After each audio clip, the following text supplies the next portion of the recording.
Hey, it's me, the Soy Pill, and I'm going to say something that will be controversial for my primarily left-wing audience. All of your problems don't stem from Donald Trump. What? Sure, he can't pronounce the name of the chemical he's trying to blame autism on. I said, well, let's see how we say that. Acetaminophen. Is that okay?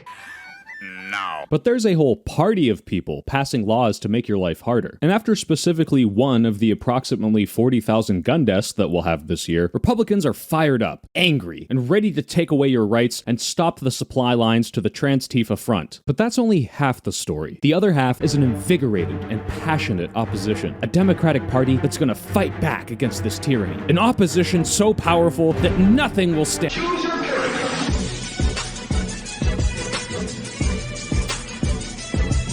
Oh, no. There's never been a better moment for Dems to step up and fight back against the consolidation of power. So why do they feel so feckless? Trump wants to try another war with Iran? Well, what if Chuck Schumer called him a chicken for not bombing Iran? When it comes to negotiating with the terrorist government of Iran, Trump's all over the lot. One day he sounds tough, the next day he's backing off. If Taco Trump is already folding, the American public should know about it. Why are you trying to bait us into another forever war? Oh look, they called him a taco. Cheeto didn't work out, but taco, that saves us 2 letters on every sign. We can dump those savings into another Megan Thee Stallion concert. Cory Booker filibustered for 25 hours about Trump? That's crazy. Did he stop a bill or confirmation? No. Okay, but now surely Democrats are rallying around him as the face of the party. No, he's still pulling second to the woman that lost. But hey, it's apparently the screen performance of the year. And this year's Emmy for Best Screen Performance goes to Cory Booker for talking for 25 hours and accomplishing fucking nothing. So yeah, as far as we can see, Trump is subverting laws and smashing his agenda through. And our best fight against this is to vote for his spending bill and send a strongly worded letter asking him to please stop. Hakeem and I sent a letter in late July.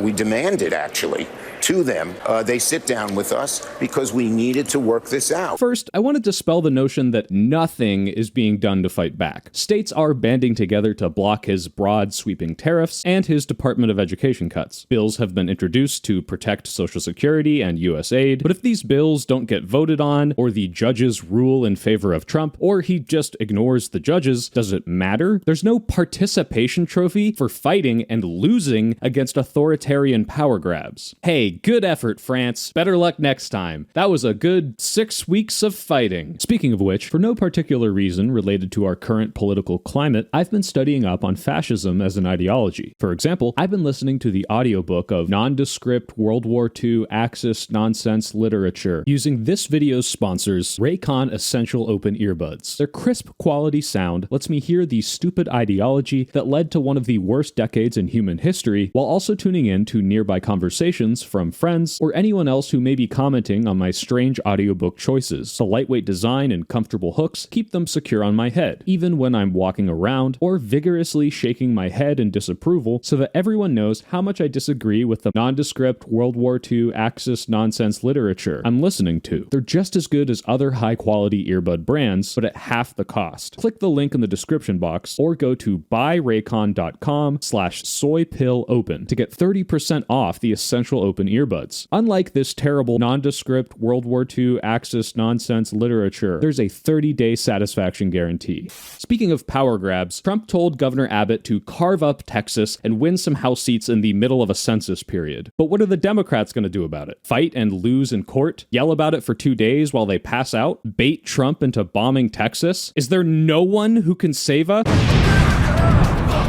Someone's actually doing something. Holy shit, guys, Gavin Newsom's actually doing something. Newsom said he's going to counter this power grab with a power grab of his own. No bullshit about when they go low, we go high. Fuck that. If you steal seats, we'll steal seats. And somehow, Newsom finally found a team of people that can emulate Trump's stupid rhetoric without making me want to shake hands with JD Vance so that he kills me, allegedly. Now, I'm not the biggest fan of Newsom. I don't like how he hasn't been able to fix California's sluggish government. I don't like how he buddied up to Steve Bannon and Charlie Kirk to try to appear bipartisan. And I especially don't like that he bulldozes homeless encampments, because that's way less efficient than lethal injection. Either you take the resources that we're going to give you, or you decide that you're going to be locked up in jail. That's the way it has to be now. Or involuntary lethal injection or something.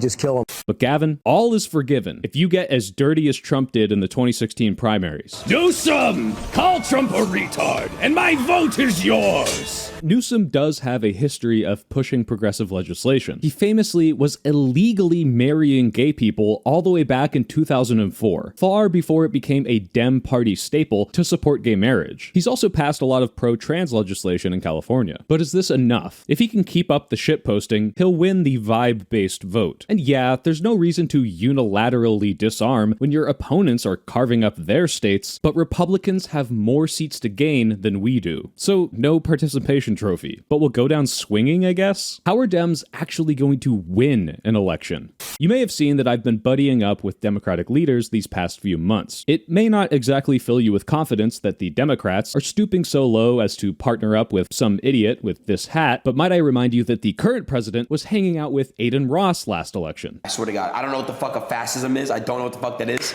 Benito Mussolini, what is an example of a fascist?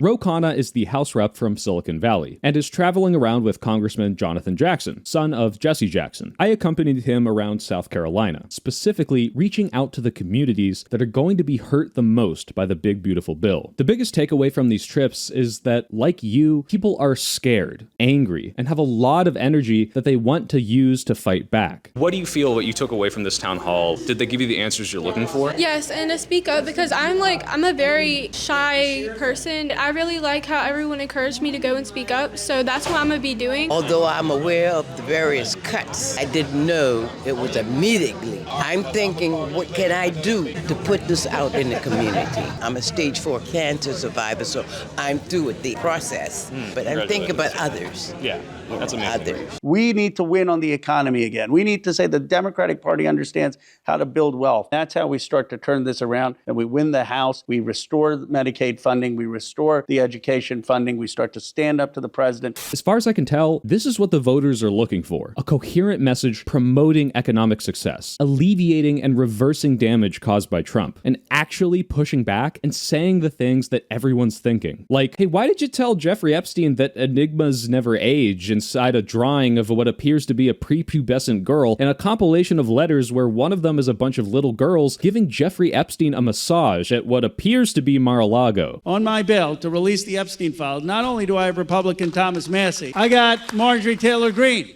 But why is this important? There's more to this than just spreading the word and making people feel heard. He won't say it, but I'm pretty sure Khanna is eyeing for a 2028 run for president. Right, I just need to know if you're running in 2028, and if you are you prepared for Donald Trump to call you rotarded?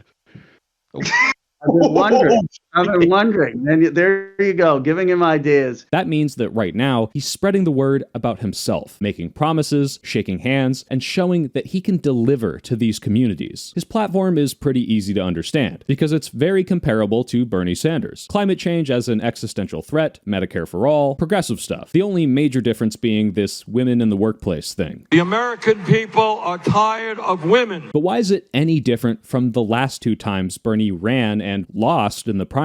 Why is this Indian guy going to be any more palatable to Americans than this old Jewish curmudgeon? Well, as a Bernie fan, this pains me to say, but he wasn't good enough. And I don't mean that his politics weren't good enough. As much as both primaries were clearly unfair to Bernie, with the superdelegates in the first run and everyone dropping out to counter Bernie in the second, what that says to a lot of voters is you can't make deals in the party. So how are you even going to make deals for us with Republicans? It says in my notes here that you are black. Is this true?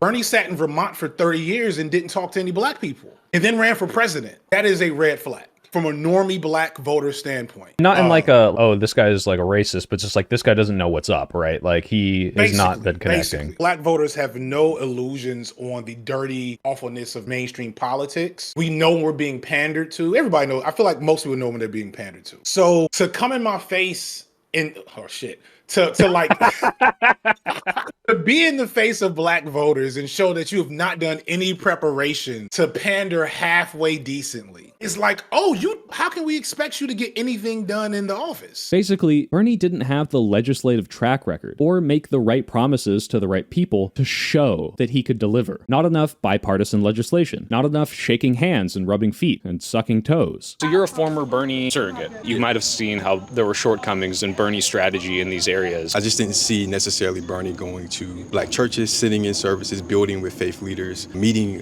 black people where they were. I just felt like his message would resonate, but for your message to resonate, you have to actually go to where the people are. Can we do a little role play? Like, I'll pretend to be Bernie Sanders, and I'm asking you how to reach out to these communities, all right? Aaron, I'm a little scared. There's a lot of people here, they don't look like me, and I'm not sure how to talk to them. How do I reach out to these communities and make sure that we get our message to them? Talk to black people and ask them what they think. Right. Sometimes it's not about sitting in rooms. Aaron, please. I talked to Killer Mike. Why was Killer Mike not enough? All due respect, I think Killer Mike is a great artist. I've met him a few times. I think he's an incredible advocate, right? But he's a celebrity. He is a multimillionaire. Is he the everyday working class person that I met working in the Mississippi Delta, working at catfish plants, the worker at Dollar General, the worker at Amazon? People that are fighting every day. Talk to every person. Hillary Clinton is awful in all these clear ways in retrospect, but she played the game with us. She played the game with black voters. Joe Biden kind of did too, right? Like Joe Biden did too. If you're in the electoral game, you need to put your hands on the controller. Bernie picked up the controller and was like, why do I have this? What is... His ideas are great, but without the promise of follow-through, it's not enough. Roe is adding that much-needed second half, making promises to communities and meeting with the leaders. But will Black Baptists vote for an Indian Hindu? I was able to meet with some of the religious leaders that accompanied Roe, like Reverend Black. And yes, I double-checked, that's his real last name. They're not all called that. You don't have to look at the camera. You drive, I'll record. If we crash, it'll be on video. They'll find it in the rubble. I don't want to make it even harder for us to win, but were you aware that Ro Khanna is actually Hindu and not Baptist? I am aware of that. And as a matter of fact, this is why I respect him. There's more that unify us than separate us. I serve a community, a demographic, about 15,000. You might have sway over 15,000 people. Influence, yes. Wow. You say like the Democrats have been lacking. What would they need to do to win more people from your church over? Stick to economics, stick to healthcare. Definitely don't do what we've seen past campaigns. I'll elect a woman. We shouldn't do that. No. Please, you can. Gay son or stripper daughter? Keep your clothes on either way.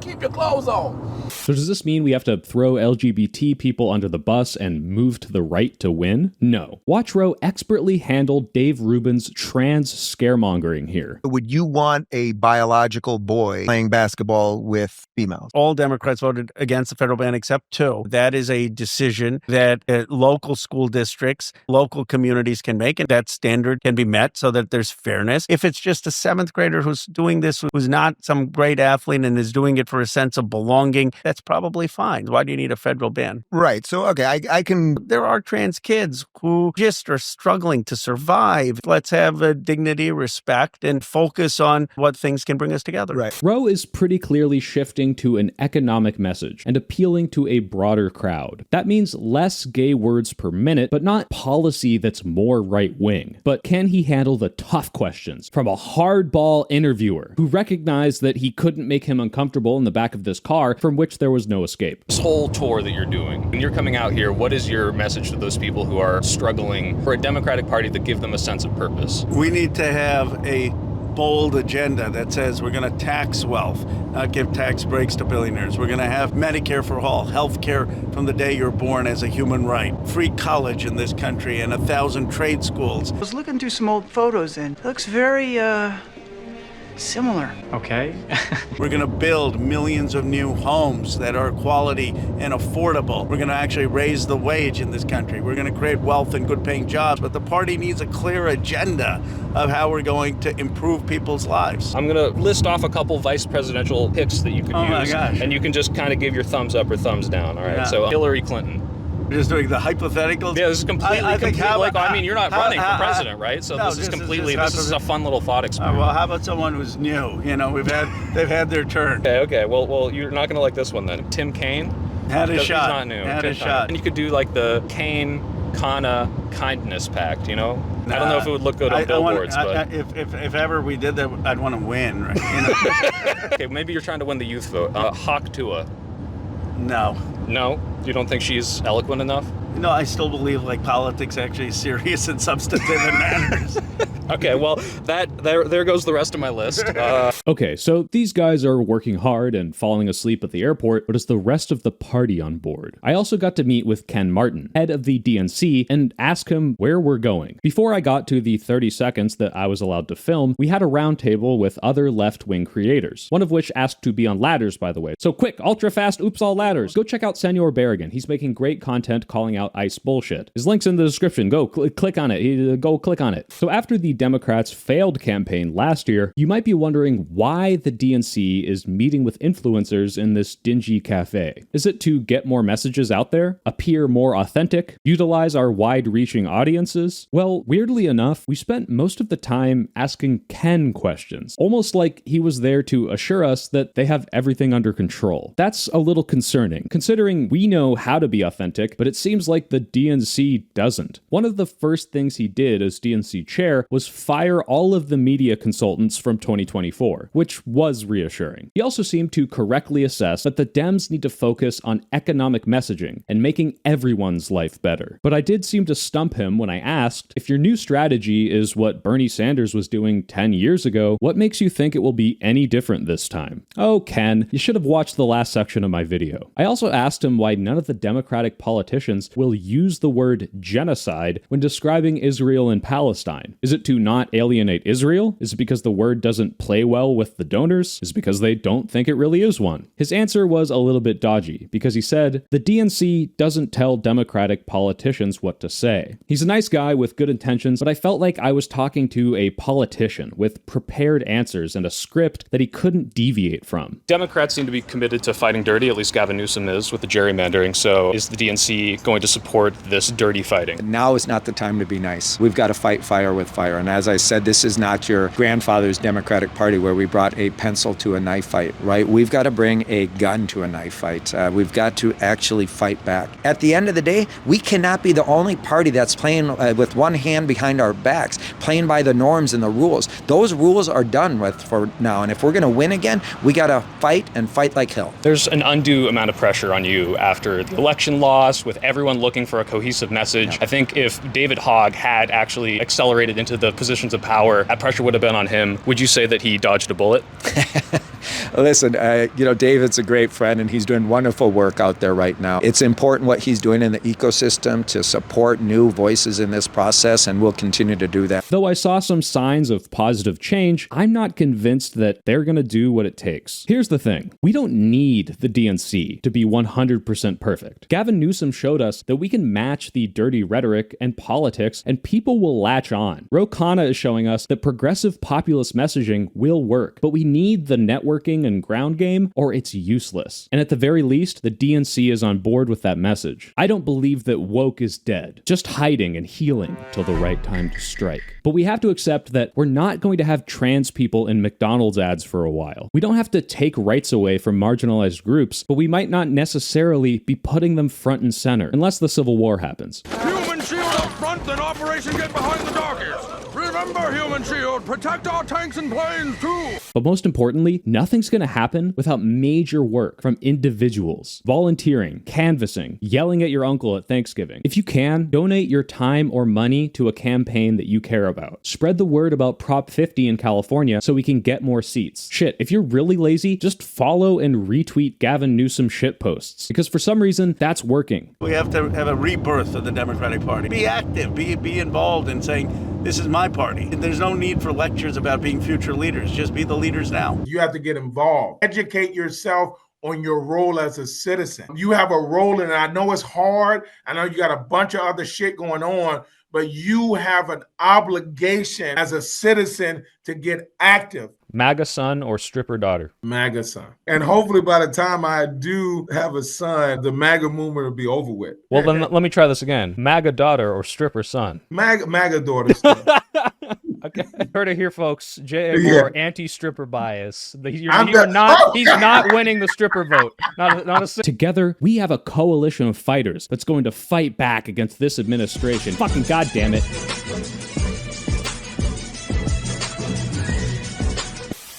Some people make it big and kick the ladder away, but I like to extend as many ladders as I can in my segment, Oops, All Ladders. Today's ladder is a man of many cats. He fit an insane amount of information into this video about the rise of Trump and reactionary movements in 2025. So much information that I didn't have time to finish the video yet, so fair warning, the last 30 minutes could just be slurs. Go check out his video and give him some love and ones. If you want to be on ladders, email me at thesoypill@gmail.com with the subject line ladders and a link to your channel. As always, thank you so much to my patrons and YouTube members, and especially my top tier patrons: Ash, The Game, Anita Bonghit, Astra Cosmos, Big Mac 1906, Bo the Banana, Brat Tamer, Broke Gemini 907, Babowski, Church, Died Famous, Dr. Pepper Lover, Engulf, Just Stop, Keandre Dorsey, Marche Taylor, Morton Grew, Mr. Blonde, Nipple Fisting, Omega Omelet, Take Momoru, R.I.P. Fluffy Man, AIO, Sniping Cow, Ya Boy Lenzo, Toby the Robot, Mr. Thoughtless, Joseph S., Mad, Evan A., Chris T., and Shri Kumar. And don't forget to type 1 to end the deep state.